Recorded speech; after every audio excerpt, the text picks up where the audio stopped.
So for my part of the project, minor objective 4.1, the relevance of the question to the topic explained, it really connects to proton mass. It shows how it affects the motion, and then for mine, you're really just plugging in stuff, trying to get the answer, obviously.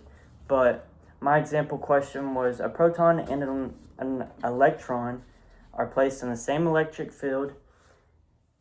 Both particles experience the same electric force of 2.0 times 10 to the negative 15th power, and it's which particle will have the greater acceleration and why. And then I put down the masses for the proton and the electron. And so for minor objective 4.2, the benefits of understanding the question given, it helps to show how the mass affects motion when a force is applied, and it explains like a heavier particle like a proton and then a lighter particle like an electron, shows how acceleration changes them. And so we're asked which particle will have the greater acceleration and why. So thinking about the question, I wanted like a real physics situation with charged particles, and I chose to compare the two particles and then to explain how proton mass ties into the acceleration aspect. So I find the question unique because it compares them, shows how the mass is affected, and it connects the basic laws of physics. So for 5.1, a relevant chart that I found was how you have the quarks, you have both of those, and then you have the gluon that will keep them together, and then the strings that go around them. So it helps visualize the proton structure and like where the bases are coming from. So for 5.2, our formula is F equals ma. The force equals mass times acceleration. And so with the given information right here, all you have to do is plug them in. So the force will go right there, and so on. So for 5.3, what we do is we rearrange it to where A equals Fm. So we plug in the E for 1, and so then we have 2.0 divided by, or 2.0 times 10 to the negative 15th power divided by the proton mass, 1.67 times 10 to the negative 31. So that comes out to be 2.2 times 10 to the 15th power ms squared.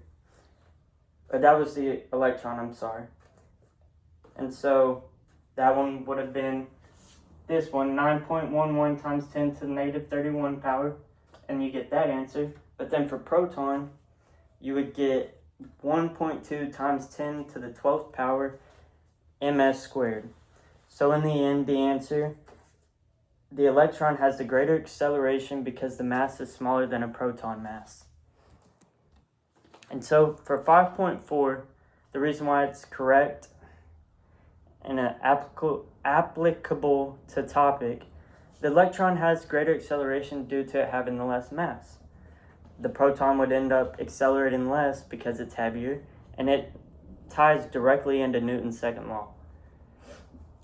And it's correct because both particles experience the same force, yet the math shows you which one has the greater acceleration and which one has less. And then if you tie it all in, you realize that the mass is what affects everything. So for 6.1, additional valuable information provided that I found was that the protons are made up of quarks and gluons, like in that picture. And then most of a proton's mass comes from the energy inside of it, not just the quarks inside of it, but everything else that comes with it. And it's also explained by the chromodynamics QCD. And then even though they're very small, they make up most of the mass in everything, the TV, everything. Understanding the proton mass helps explain how matter and energy are also connected. So for 6.2, additional student interest described, I was interested because it connects small particles to real world physics, And it also shows how the forces affect motion at the atomic level. And then learning about proton mass helps explain how matter is built. And then overall summary of topic presented, minor objective 6.3. This project showed me how proton mass and energy are important in understanding physics. It explained to me that they're not just particles, but most of their mass comes from energy inside of them. And it showed me how the acceleration changes, because with one that was smaller, or one that was less heavy, it has greater acceleration, which is, you would think is obvious, but it's not true, because I mean, in cars, some heavier cars go faster. So you really have to do your math, and you have to have it correct for it to be true. And so I found that interesting, because I would have never thought that, but it was very interesting whenever I found out. And so for 6.4, I have all of my relevant sources and all that. And thank you.